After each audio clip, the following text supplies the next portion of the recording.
ஓம் சாந்தி. எல்லோரும் சந்தோஷமாக இருக்கிறீங்களா? மூன்றாவது கண், ஓப்பனிங் தி தேர்ட் ஐ அப்படின்ட்டு நிறைய பேர் பலவிதமாக சொல்லிகிட்டு இருக்கிறத நான் பார்க்குறோம். இப்போ இன்டர்நெட் இருக்கிறனால நம்ம புரிஞ்சிக்க முடியுது அவங்க என்ன தான் பேசுகிறாங்க அப்படின்ட்டு.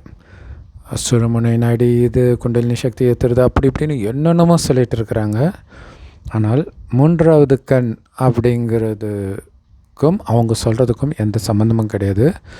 மூணாவது கண்ணுனா அது மேலே கண்ணுக்கு தெரிகிற ஒரு கண்ணு கிடையாது. இந்த கண்ணுனால் நம்ம எதை பார்க்குறோம்? இந்த கண்ணுனால் பார்க்க முடியாததை பார்க்குறது தான் மூன்றாவது கண். ஸோ மூன்றாவது கண்ணா அதுக்கு ஃபேமஸானவர் சிவபெருமான். நெற்றிக் கண் இருக்கும் மூன்றாவது கண் இல்லையா?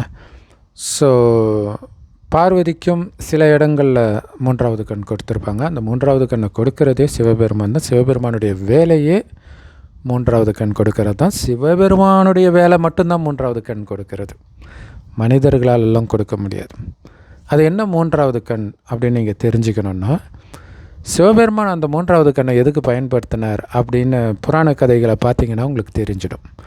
சிவபெருமான் நெற்றிக் கண்ணை திறந்து காமத்தின் கடவுளாகிய மன்மதனை எரிக்கிறார். அதுதான் மூணாவது கண்ணுடைய வேலை.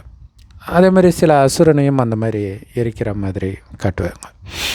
ஸோ மொத்தத்தில் காமமாக இருக்கட்டும், கோபமாக இருக்கட்டும், பற்று, பேராசை, அகங்காரம் போன்ற அசுர குணங்களை எரிக்கிறதுக்காக சிவபெருமான் மனித இனத்திற்கு கொடுப்பது தான் மூன்றாவது கண். அது ஸ்தூலமான கண்ணு கிடையாது, ஞானக்கண் அல்லது புத்தி கண்ணுன்னு கூட நாம் சொல்லலாம். ஏன்னா இன்றைக்கி மனிதர்களுக்கு புத்தி தான் இல்லை. அதனால தான் நிறைய தப்பு பண்ணிகிட்டு இருக்கிறாங்க. அந்த புத்தி இப்போ நம்மளை அறியாமலே கடவுள்கிட்ட சின்ன வயசுலலாம் அப்படி தானே வேண்டியிருப்போம். நல்ல புத்தியை கொடு அப்படின்ட்டு வேண்டுவோம், நமக்கு கொடுன்னு வேண்டுவோம். பெருசாக ஏதோ நமக்கு புத்தி வந்துட்ட மாதிரி என் பிள்ளைக்கு நல்ல புத்தியை கொடு, இவனுக்கு நல்ல புத்தியை கொடு அப்படின்னு வேண்டுறோம். சரி, ஆனால் உண்மையிலே புத்தி யாருக்குமே கிடையாது. அதுக்கு பேர் தான் கலியுகம். ஸோ அதனால தான் மனிதர்கள் அசுரர்களாக மாறி இருக்கிறாங்க. எங்கே பார்த்தாலும் பாலியல் குற்றங்கள், கொலை, இந்த மாதிரி விஷயங்கள்லாம் நடக்கிறத நம்ம பார்க்குறோம் இல்லையா? அப்போ மனிதனுடைய புத்தி இன்றைக்கி வேலை செய்யல. அது வேலை செய்கிறதுக்கு தான் மூணாவது கண்ணை கொடுக்குறார். அது என்ன மூணாவது கண் அப்படின்னா, அந்த மூணாவது கண்ணை கடவுள் கொடுக்குறார். சிவன்னா கடவுள், அவர் மட்டும்தான் கடவுள். இந்து மதத்தில் உள்ள மற்ற அனைவரும் கடவுளுக்கு ஈக்குவலாக வணங்கப்படுறதுக்கு முக்கியமான காரணம் சிவன்கிட்ட இருந்து மூன்றாவது கண்ணை அவர்கள் பெற்றதினால் அந்த உயர்ந்த நிலையை அடையிறாங்க. நீங்கள் மகாபாரதம், ராமாயணம், குரான், பைபிள் இது எல்லாமே மூன்றாவது கண் பெறக்கூடிய கதை தான். இல்லை, இயேசு சின்ன வயசில் பார்த்திங்கன்னா எல்லாரையும் விட ஒருபடி மேலேயே அசுரகுணம் கொண்டவராக தான் இருப்பாங்க. ஸோ அவரை கடவுள்னு பார்க்கணுன்னு நினைக்கிறதுனால அதை யாரும் கவனிக்காமல் விட்டுடுறாங்க இல்லையா? அவர் பசிக்கும்போது கனி கொடுக்கலன்றதுக்காக அத்திமரத்தை சபிக்கிறார். ஸோ அதேமாதிரி அவருடைய சிஷ்யர்கள்கிட்ட கூட உங்களை யாரும் வீட்டுக்கு கூப்பிடலன்னா அவன் நாசமாக போகணுன்ட்டு மண் எடுத்து சபி அப்படின்னுவார். ஸோ இப்படி அசுரகுணம் நிரம்பிய ஒருத்தர் அவருடைய விழா எலும்பில் ஒருத்தன் ஈட்டியில் குத்துறான் சிலுவையில் தொங்கிட்டு இருக்கும்போது. ஆனால் அப்போ அவருக்கு அந்த கோபம் கிடையாது இல்லையா? பாவம், அவங்க தெரியாமல் பண்ணுறாங்க. அவங்க தெரியாமல் பண்ணுறாங்கன்ற விஷயத்தை அப்போ தான் இயேசு தெரிஞ்சுக்கிறார். அதாவது அப்போ தான் இயேசுவுக்கு மூன்றாவது கண் திறக்குது. சரி, அடுத்தது ராமரை பார்த்தீங்க அப்படின்னா, ராமருக்கு நிறைய பேர் நினச்சிக்கிறோம் ராவணன் ஒருத்தன் தான் 10 தலையை தூக்கிட்டு அவன் சீதையை கடத்திட்டு போயிட்டான், ராமருடைய மனைவியை அப்படின்ட்டு. உண்மையிலே இந்த ராமாயணம், பைபிள், குரான் இது எல்லாமே எல்லா மத புஸ்தகங்களும் இறைவன் எப்போ இந்த பூமிக்கு வந்தாரோ அப்போ அவர் ஞானம்ங்கிற மூணாவது கண்ணை கொடுக்குறார். ஆனால் டக்குன்னு அந்த கண்ணு திறக்காது. ஏன்னா இந்த ஊனக்கண்ணையினால் பார்த்து இந்த உலகத்துக்கு மயங்கிடுச்சு நம்ம புத்தி. ஸோ இந்த மயக்கத்தை தெளிய வைக்கும்போது அந்த மூன்றாவது கண் திறக்கும். ஸோ அப்படி தெளிய வைக்கிற விஷயம்தான் சொல்லப்பட்டு இருக்குது. நீங்கள் எந்த ஒரு கதாபாத்திரம் எடுத்தாலும் அந்த கதாபாத்திரம் எல்லாமே இந்த ஞானத்தை பெற்ற பிறகு நடக்கக்கூடிய விஷயங்கள்னு புரிஞ்சுக்கோங்க. மகாபாரதத்தின் தொடக்கமாக அந்த சாந்தனு மகாராஜா கதை இருக்குது இல்லையா, அதிலிருந்தே இது ஞானம் பெற்று அவர்கள் எப்படி 3வது கண் திறக்க முடியாமல் விழறாங்க, கடைசியாக எப்போ திரும்ப திறக்கப்படுது, பீஷ்ம பிதாமகர் அம்பு படுகையில் இருக்கிறல, அப்போ தான் தெளிவாக அவருக்கு தெரியுது. தெரியும் போது தான் அவர் மற்றவர்களுக்கு ஞானத்தை கொடுக்க தயாராகிறார். கிருஷ்ணர் நீ ஞானத்தை சொல் அப்படின்னு சொல்கிறார். அப்படின்னு அர்த்தம் கடவுளுக்கு ஈக்குவலாக அவர் அப்போ தான் ஞானக்கண் திறக்க பெற்றவராக ஆகிறார். ராமருக்கும் இது பொருந்தும், இயேசுவுக்கும் பொருந்தும். ஸோ ராமரை பார்த்திங்கன்னா பிறந்ததுலேருந்தே அங்கே பிறக்கிறதா காட்டுறது, அதனால தான் காமத்தில் பிறந்ததாக காட்ட மாட்டாங்க.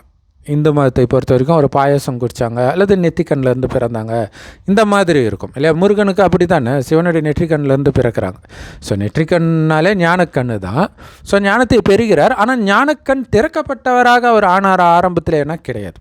ஆனால் தான் கோபப்பட்டுக்கிட்டே இருப்பார். வள்ளின்ற ஒரு பெண்ணு பின்னாடி சுற்றி லவ் பண்ணிகிட்டு இருப்பார் இல்லையா. எதுக்காக ஞானம் கிடைக்குதோ அதை அவர் உணரலை, ஆனால் கடைசியில் உணர்றார். உணரும்போது தான் எதுவுமே தேவையில்லை அப்படின்னு கோவணத்தோட ஆண்டியாக நிற்கிறார். ஆண்டியாக இருப்பதே அரசன் ஆகிறதுக்கு தான். எங்கே ஆண்டி ஆனாரோ அங்கே கிடையாது. ஏன்னா ஆண்டி ஆகிறது கலியுகத்தில். நீங்கள் ஆகாட்டினாலும் ஆக்கிடுவாங்க சுற்றி இருக்கிறவங்களும், அதான் கலியுகம் இல்லையா. இந்த கலியுகத்தில் அவங்க ஆண்டி ஆக்கிறதுக்கு முன்னாடியே நீங்கள் ஆண்டி ஆயிட்டீங்கன்னா, புத்தினால் எதுவுமே என் இது இல்லை அப்படிங்கிற நிலைக்கு நீங்கள் வந்துட்டீங்கன்னா உங்களுக்காக காத்து கிடப்பது உலக ராஜ்யம்.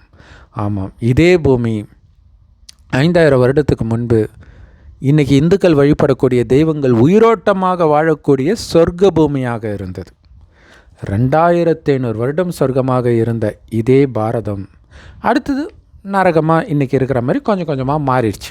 ஸோ மொத்தமே இது 5000 வருட காலச்சக்கரம் தான். ஆனால் மனிதர்கள் எழுதிய வேதத்தில் லட்சக்கணக்கான வருடங்கள் தவறாக எழுதியிருப்பாங்க. ஸோ இப்போ கடைசின்னு ஒரு வருடம் சிவனே இந்த பூமிக்கு ஞானத்தை கொடுக்கிறார். அதன் ஆதாரத்தில் தான் நம்ம சொல்கிறோம். ஸோ அதை புரிஞ்சுக்கணும். நீங்கள் பேசுகிறது சிவன்றது உங்கள் மைண்டில் உள்ளே போயிடுச்சுன்னா அடுத்தது அமைதியாக கேட்பீங்க. இல்லாட்டினா உனக்கு எதுவுமே தெரியாது, பிங்கலை இந்த கலை அந்த கலைன்னு இல்லையா, என்னென்னலாம் படிச்சிங்களோ அதெல்லாம் உண்மைன்னு நீங்கள் நம்பிட்டு கடவுள் கொடுக்குற ஞானம் பொய்ன்னு சொல்கிறீங்க பார்த்தீங்களா. இதுதான் அப்பனுக்கே பாடம் சொன்ன முருகன். அதாவது கடவுளுக்கே ஞானத்தை சொல்கிற அளவுக்கு நம்ம புத்திசாலின்னு நாம் நினச்சிக்கிறோம். ஏன்னா அந்த மாதிரி நிறைய பேர் கமெண்ட் போடுறவங்களுக்கு ஒருவேளை அந்த வீடியோவிலே சொல்லியிருந்தால் அப்போயாவது அவங்க யோசிச்சிருப்பாங்களோன்னு தோணிச்சு. அதனால தான் இது சொல்கிறோம். ஸோ சிவபெருமான் நம்மளை மாதிரி தாயின் கர்ப்பத்தில் குழந்தையாக பிறக்கிறது கிடையாது. பிறந்திருந்தால் தான் அவரை பார்க்க முடியுமே. புராண கதையில் கூட அவர் பிறந்ததாகவோ இறந்ததாகவோ இருக்காது. மற்றபடி இயேசு, கிருஷ்ணர், ராமர் எல்லாருமே பிறப்பாங்க இறப்பாங்க. பிறந்தாலே இறக்க தானே செய்யணும். அவங்க கடவுள் கிடையாது இல்லையா. பிறப்பு சக்கரத்தில் சிக்கிற யாரும் கடவுள் கிடையாது. சிவபெருமான் தான் பிறப்பு சக்கரத்தில் சிக்கிறது கிடையாது. ஆனாலும் அவர்கிட்ட மட்டும்தான் இந்த ஞானம் இருக்குது. அதை கொடுக்கணும், தான் கொடுக்கணும் இல்லை. அப்படியே போதி மரத்தடியில் உட்காந்துட்டா தானே ஞானம்லாம் வராது. அது வேற ஒரு ஆத்மா பிரவேசமாகி புத்தர் மூலமாக பேசிச்சு. மற்றபடி அப்படி திடீர்னாலாம் யாருக்கும் அந்த என்லைட்டன்மெண்ட்னா ஏதோ ஒரு மேஜிக் அப்படியே உட்காந்துட்டு இருந்தால் வந்துடும். ஓம்னு சொன்னால் வந்துடும். அது என்ன வந்துடும், அது அவ்வளோ ஈஸி. அப்போ கடவுளுக்கு என்ன தான் வேலை? நீங்களாகவே புத்திசாலி ஆகிடுவீங்கண்ணா. கடவுள் புத்திசாலி ஆக்கிறதுக்காக இந்த ஞானத்தை கொடுக்கறதுனால தான் அவரை நம்ம வணங்குறோம். ஸோ அவர் வரார், ஒரு வயோதிகர் உடலுக்குள்ளே பிரவேசிக்கிறார்.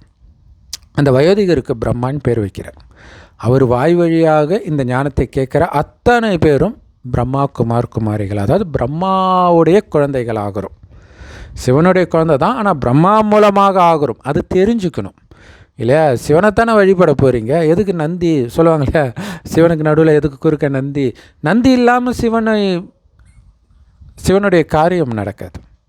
ஏன்னா நந்தின்னு அங்கே சொல்கிறது அந்த பிரம்மாவுடைய உடலை தான் அங்கே ஒரு விலங்கு மாதிரி காட்டிட்டாங்க. ஏன்னா கலியுகத்தில் மனித புத்தி விலங்கு புத்தியை விட மோசமாயிடுச்சு. அதனால் ஒரு விலங்கை காட்டியிருக்கிறாங்க. மற்றபடி விலங்கு உடம்புல சிவன் வரல, ஒரு மனித உடலில் தான் வருகிறார். அவருக்கு பிரம்மான் பேர் வைக்கிறார். அவர் வாய் வழியாகத்தான் இறைவனுடைய ஞானத்தை நாம் பெறுகிறோம் அப்படின்னு தெரிஞ்சுக்கணுன்றதுக்காக தான் சிவகுமாரின்னு வைக்காமல் பிரம்மா குமாரி அப்படின்னு இந்த இயக்கத்துக்கு பேர்.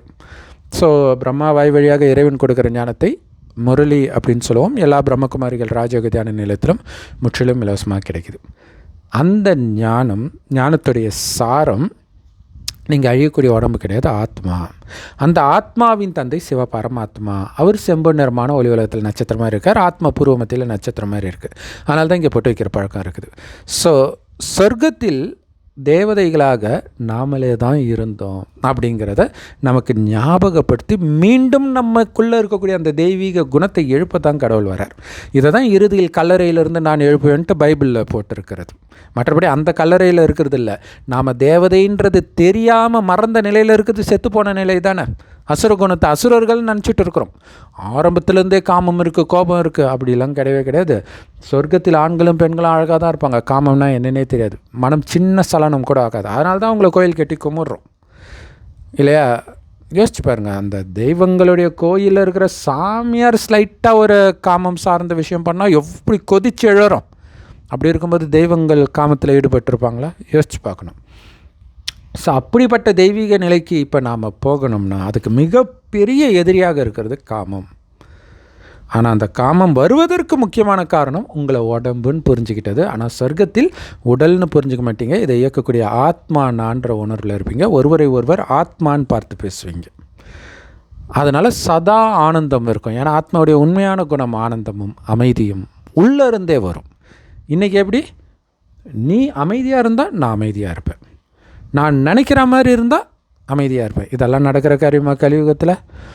எப்படி இருந்தாலும் நீ அமைதியாக இருக்கணும். ஏன்னா உன்னுடைய உண்மையான குணம் அமைதி. சுற்றி இருக்கிறத பார்க்காத, இந்த உடம்பு கூட பார்க்காத, நீ வெறும் ஆத்மா, என்னுடைய குழந்தைன்னு சிவன் சொல்கிறேன். அன்பே சிவம். நான் பாட்டுக்கு சிவனேன்னு இருந்தேன்ட்டு அமைதியாக இருக்கிறதுக்கு தான் அவர் பேரை சொல்கிறோம் இல்லையா? ஸோ அப்படி அவருடைய நினைவிலே இருக்க சொல்கிறார். உங்களை ஆத்மானு உணர்ந்து இருங்க, இறந்துட்டேன்னு புரிஞ்சுக்கோங்கன்றார். ஏன்னா கடவுள் இப்போ வர்றதே நம்ம எல்லோரும் கூட்டு போகிறதுக்கு தான். கடவுளே என்னை கூட்டு போன்ட்டு வேண்டுறாங்க இல்லையா? இப்போ தான் அவர் வரார். ஏன்னா இப்போ கலியுகம் அழிய போகுது. அழியிறதுக்கு 100 வருடம் முன்பு தான் வராரு. எதுங்க கூட்டு போகிறார்? இதே பூமி சொர்க்கமாக போகுது. ஆனால் சொர்க்கத்துக்கு தானாக போயிட முடியாது. இது வரைக்கும் நீங்கள் மறுஜென்மம் எடுத்து வந்தீங்க, உலகம் மோசமாகுது, அப்படியே நீங்களும் மோசமானீங்க. அதனால் அடுத்தடுத்த ஜென்மம் அது கரெக்டாக வந்துச்சு. ஆனால் இப்போ காமம் கோபம் பற்று பேராசை அகங்காரம்னா என்னன்னே தெரியாதவர்கள் இருக்கக்கூடிய உலகமாக மாறப்போகுதுன்னா அதேமாரி நீங்கள் ஆனால் தான் அங்கே போக முடியும். அப்படி ஆகணும். அதுக்கு மிகப்பெரிய தடை உடம்புன்ற உணர்வு. அதனால தான் காமம் கோபம் பற்று பேராசை அகங்காரம் வந்துச்சு. இந்த 5 விகாரம் ஆணிடமும் இதே 5 விகாரம் பெண்ணிடம் உள்ள இணைந்த ரூபந்தான் 10 தலை ராவணன். மற்றபடி 10 தலை தூக்கிட்டு எவனும் கிடையாது. இது ஒரு கதை வடிவத்தில் வெளிப்பட்டு இருக்குது ராமாயணமாக, அவ்வளோதான். ஸோ அப்போ அந்த ராவணன்கிட்ட இருந்து நம்மை மீட்பதற்காக வந்திருக்கிற ராமர் சிவதந்தை, சீதைகள் நாம தான். இறைவன் கீழ்ச்ச கோட்டை தாண்டினீங்கன்னா ராவணன் கடத்திட்டு போயிடுவோம். அதுதான் இங்கே லக்ஷ்மணன் கீழ்ச்ச கோட்டை தாண்டுறாங்க. ஸோ லக்ஷ்மணன்றது லட்சியம். என்ன லட்சியம்? சொர்க்கத்துக்கு போகணும். சும்மா போகிறது கிடையாது. இந்த ஞானத்தை ஸ்லைட்டாக கேட்டிங்கனாலே நீங்கள் வந்துடுவீங்க. அது ஒரு பெரிய கஷ்டமே கிடையாது. ஆனால் சொர்க்கத்தில் பதவி இருக்குது. ராஜா ராணி, அதுக்கப்புறம் பணக்காரர்கள், அதை விட கொஞ்சம் எல்லாருமே பணக்காரர்கள் தான். ஆனால் அவங்கள வரிசைக்கிரமாக இருக்குதுல்ல, அதில் கீழ்மட்டம் உள்ளவர்களாக வந்துடக்கூடாது. நடுவில் இருக்கிறவங்களும் வரக்கூடாது. மேலே வரணும், ராஜாவாக வரணும். அதுக்காக தான் இந்த ஞானத்தை ராஜயோகம்ன்ற ராஜா ஆக்கிறதுக்கான யோகத்தை கற்றுக் கொடுக்குறார். என்ன பண்ணணும்? இறைவனோட மட்டும் புத்தியை இணைக்கணும். இதுக்கு முன்னாடி இறைவன் எப்படி இருப்பார்னே தெரியாது. அதனால் ஏதோ மந்திரத்தை சொல்லிகிட்டு இருந்தோம். எல்லா மதத்தினரும் அதான் பண்ணுறாங்க. இப்போ இறைவன் சொல்கிறார், உங்களை ஆத்மானு வந்து ஆத்மாவின் தந்தை சிவபரமாத்மாவை செம்பொன்னரமான ஒளி உலகத்தில் நட்சத்திரம் மாதிரி நினைவு பண்ணுங்க, தெரிஞ்சு நினைங்க, அவர் எப்படி இருக்கிறாருன்ற குணத்தோடு நினைங்க. அவருடைய குழந்தை நான். அவர் பரிசுத்தவானாக இருக்கும்போது நான் எப்படி அழுக்காக இருக்க முடியும்? நானும் பரிசுத்தவான் ஆகணும். அவருடையவர்னு நினைக்க அவரை மாதிரியே பரிசுத்தமாவீங்க. ஆனால் அவரை தவிர வேறு எதையும் பார்க்கவோ கேட்கவோ நினைக்கவோ செய்யாதீங்கன்ற. ஆனால் கடந்த 2500 வருடமாக உடல் நினச்சி காமம் கோபம் பற்று பேராசை அகங்காரத்தில் முழுகின நம்பலை ராவணன் விட்டுருவான் அவ்வளோ சீக்கிரம். அதனால தான் சிறை எடுத்து வச்சு ரொம்ப நாள் ராவணன்கிட்ட இருக்கிறதா காட்டுறாங்க. ஸோ அங்கேருந்து மீட்கணும் இல்லையா? எப்படி மீட்கிறது? ஆத்மாவுக்குள்ளே சக்தியை நிரப்பணும். இறைவனை நினைக்க நினைக்க நினைக்க நினைக்க, அதுவும் எப்படி நினைக்கன்னா, நான் ஆத்மா, சொர்க்கத்தை ஆட்சி செஞ்சவன் நான், சொர்க்கத்துக்கு கடவுள் வரப்போகிறதில்ல, அதனால் இந்த ஞானம் தெரியாது. சொர்க்கத்தில் மிக உயர்ந்த பதவி லக்ஷ்மி நாராயணன் பதவி. இப்போ ஞானம் எடுக்கிறவங்க தான் அங்கே அப்படி ஆகுறாங்க. மறுஜன்மம் எடுத்து அவங்களே கீழான நிலையை அடையிறாங்க. ஸோ அதனால தான் கிருஷ்ணர் வந்து பன்றி அவதாரம் எடுத்து கீழ் நோக்கி போனார்.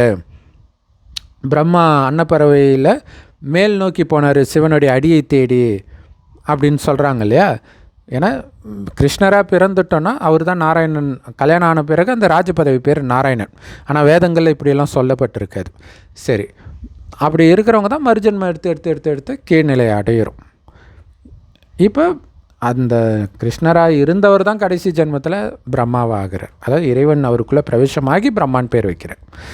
எப்போ சிவன் உள்ளுக்குள்ளே வந்தாரோ அதுக்கப்புறம் தான் அவருக்கு ஏறும் கலை, உயர்ந்த நிலையை அடைகிறார். உயர்ந்த நிலை தான் நாராயணன் சொர்க்கத்தில். இந்த ஞானத்தை யாருக்கு சொல்கிறார்? உடம்புக்கு சொல்லலை, ஆத்மாவுக்கு சொல்கிறார். ஏன்னா இந்த உடம்பு போய் சொர்க்கத்தில் போய் அனுபவிக்க போகிறது கிடையாது. இந்த உடலை விட்டு ஆத்மா போய் இன்னொரு உடல் எடுத்து அங்கே அனுபவிக்க போகுது. அப்போ இதோடைய ஞானத்தின் சாரமே நீங்கள் உடம்பு கிடையாது, ஆத்மானு உணருங்க. ஆத்மாவை அழைச்சிட்டு போக சிவபெருமான் வந்திருக்கிறாரு. இந்த கலியுகத்தோடைய எதுவுமே ஞாபகம் இருக்கக்கூடாது. சொர்க்கத்துலேயும் கணவன் மனைவி இருப்பாங்க, அப்பா அம்மா இருப்பாங்க, குழந்தைங்க, உடன் பிறந்தவர்கள் எல்லாம் தான் இருப்பாங்க. ஆனால் பற்று இருக்காது. ஏன்னா உங்களுக்கு உடல்ன்ற உணர்வே இருக்காது. நான் எப்போவுமே இருக்கிற ஆத்மா, எல்லோரும் எப்போவும் இருக்கிற ஆத்மா, அதனால் பற்று இருக்காது. ஆனந்தமாக இருப்பீங்க குழந்தை மாதிரி. அதே மாதிரி இப்போயும் ஆகுங்க. ஏன்னா இப்போ இருக்கக்கூடிய உறவுகள் துக்கத்தை தான் கொடுக்குது. நல்லவர்களாகவே இருந்தாலும் அவங்க இறந்தால் துடிக்க போகிறீங்க. பெரும்பாலும் நல்லவர்களாக இருக்கிறதுக்கான வாய்ப்பும் கம்மி. அப்புறம் எதுக்கு அதை நினைக்கிறீங்கன்றார். துக்கம் கொடுக்கக்கூடிய உறவுகளை, துக்கம் கொடுக்கக்கூடிய கலியுகத்தை ஏன் நினைக்கிறீங்க? உங்களை பொறுத்த வரைக்கும் கலியுகம் அழிஞ்சிருச்சுன்னு நினைங்க. சத்தியுகத்துக்கு போயிட்டு இருக்கிற இதை தான் வந்து சுடுகாட்டில் கூட நெருப்பு வச்சுட்டு திரும்பி பார்க்காம போன்றாங்க. அது எதோடைய நினைவுனா கலியுகத்துக்கு நெருப்பு வச்சாச்சு. ராமாயணத்தில் காட்டுவாங்களே, ராவண ராஜ்யத்துக்கு ஹனுமார் வாழாலே நெருப்பு வச்சுட்டு போவார். அந்த மாதிரி நெருப்பு வச்சு திரும்பி பார்க்காம போங்கன்றார். நெருப்பு வைக்கணும்னா நான் புத்தியினால் அதை மறக்கிறது. அப்படின்னா குடும்பத்தை விட்டு ஓடுறது கிடையாது, சன்னியாசி மார்க்கம் கிடையாது. குடும்பத்தை பார்த்துக்குவீங்க, ஆனால் என் குடும்பம், அதாவது நான் கணவன், நான் மனைவி, அந்த எண்ணம் கிடையாது. இப்போ அது சகோதர ஆத்மா கடன்பட்டு இருக்கிறேன், அதனால தான் இங்கே இந்த உறவில் மாட்டி இருக்கிறேன். இனி புதுசாக ஒரு உறவை உருவாக்கக்கூடாது. இருக்கிற உறவையும் விலகி இருந்து அதற்குரிய கடமை செய்யணும். இதுதான் கடமை செய் பலனை எதிர்பாராதுன்றது. இப்போ கடவுள் கூப்பிட்டா போயிடணும், இதுதான் ஞானம். டக்குன்னு போகிறாங்கன்னா அவங்க சொர்க்கத்தில் மிக உயர்ந்த பதவி நாராயணன் பதவி அடைவாங்க. அதனால தான் நீங்கள் கிருஷ்ணருக்கும் ராமருக்கும் பெரிய வித்தியாசம் இருக்கும். கிருஷ்ணர் ஆரம்பத்துலேருந்தே எல்லாத்துலேருந்தும் விடுபட்டு இருப்பார். ஆனால் ராமருக்கு பற்று இருக்கும், அப்பா மேலே பற்று இருக்கும், மனைவி மேலே பற்று இருக்கும், சகோதரன் மேலே பற்று இருக்கும். ஸோ அந்த பற்றை ஒன்று ஒன்றா கட் பண்ணணும் இல்லையா.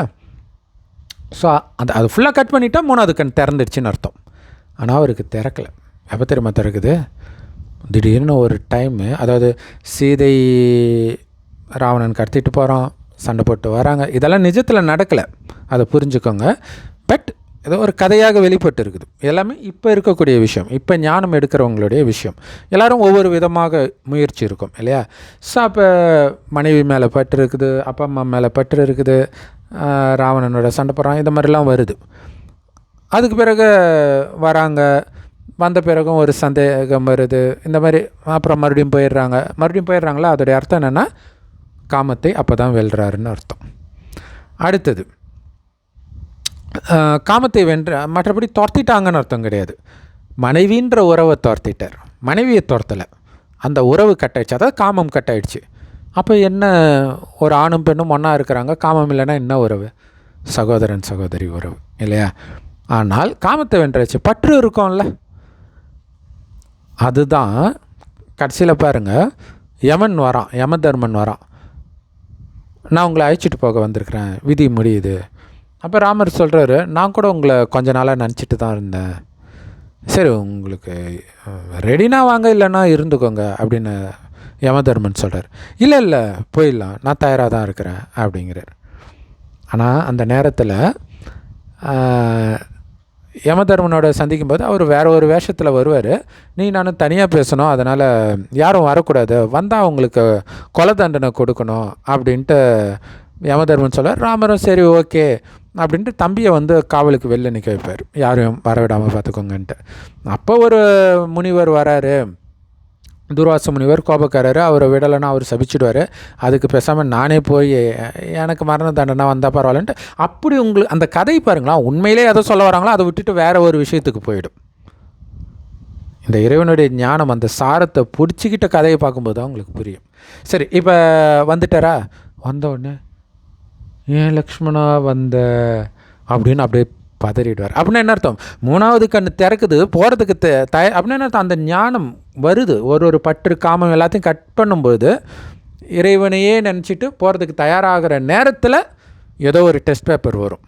ஸோ அப்போ மனைவியுடைய ஞாபகம், அந்த பற்று. அங்கே லக்ஷ்மணன்றது மனைவி தான், இல்லைன்னா எவனாவது தம்பியும் மனைவியும் ஒன்றா அழிச்சிட்டு தனியாக போவாங்களா, யோசிச்சு பாருங்கள். சரி, அப்போ அந்த பற்று வந்துடுது. அப்புறம் ரொம்ப நாள் கழிச்சு தான் அதையும் அப்போ பார்த்திங்கன்னா அவங்கள துரத்திடுறாங்க லக்ஷ்மணன். அந்த கதைப்படி வந்து ஒருத்தனை கொல்றதும் விலகி இருக்கிறதும் ஒன்று தான் அப்படின்ட்டு. அப்போ கொஞ்சம் கொஞ்சமாக அந்த பற்றையும் விடுறாருன்னு அர்த்தம். அதுக்கப்புறம் இவரே சராயு நதியில் மூழ்கி முக்தி அடைந்தார்னு வருது இல்லையா. இப்போ சராயு நதியாக இருக்கட்டும், கங்கை நதி, எந்த நதியை காட்டினாலும் அது ஞானத்தை குறிக்கிற விஷயம் இல்லை. மெயினாக கங்கையை தான் சொல்லுவாங்க, சிவனுடைய தலையில் கங்கை இருக்கிற மாதிரி காட்டுவாங்க. ஏன்னா இந்த ஞானம் அவர்கிட்ட இருக்குது. இந்த ஞானம்ன்ற கங்கையில் மூழ்கினீங்கன்னா ஆத்ம தூய்மையாகும். ஸ்தூல தண்ணியில் மூழ்கினா எப்படி தூய்மையாகும்? ஸோ அப்போ அவர் அதில் மூழ்கிறாருன்னா என்ன அர்த்தம்னா, அப்போ தான் இறைவனுடைய ஞானமே மைண்டில் ஓடுது, மற்ற எதுவுமே ஓடலை. அப்போ அவர் முக்தி அடைகிறார் அப்படிங்கிறது தான் அதோடைய அர்த்தம். அப்படின்னு என்ன அர்த்தம், அப்போ தான் அவருடைய மூணாவது கண் திறக்குது அப்படின்னு அர்த்தம்.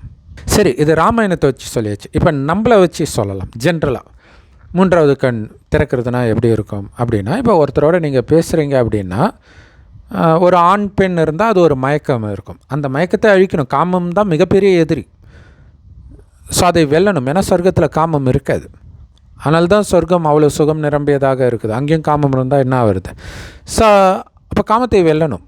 அதுக்கு ஆத்மானு வந்து இறைவனை நினைக்கணும். இறைவனுடைய குழந்தை எல்லோரும் அவங்களும் ஆத்மா. ஒரு ஒலிப்புள்ளி இன்னொரு ஒலிப்புள்ளியை பார்த்தா காமம் வராது. ஆனால் ஒலிப்புள்ளியை பார்க்கணுமே, எவ்வளோ நாள் உடலே பார்த்துட்டு எப்படி ஒலிப்புள்ளியை பார்ப்பீங்க?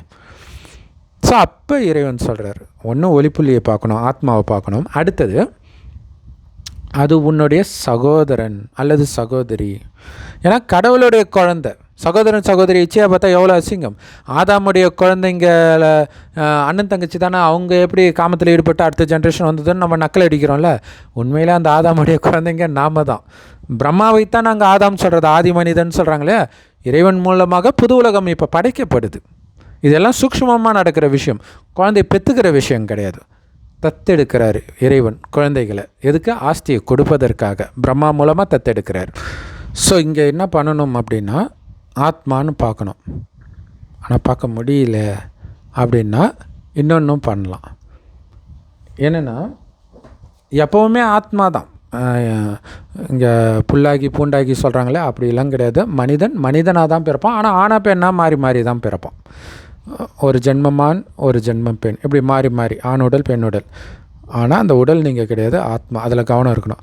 அப்போ உங்களால் முடியல, ஒரு அழகான பெண்ணோட பேசுகிறீங்க அப்படின்னா ஆணாக இருந்திருப்பாங்கல்ல அப்படின்னு யோசித்து பாருங்களாம்.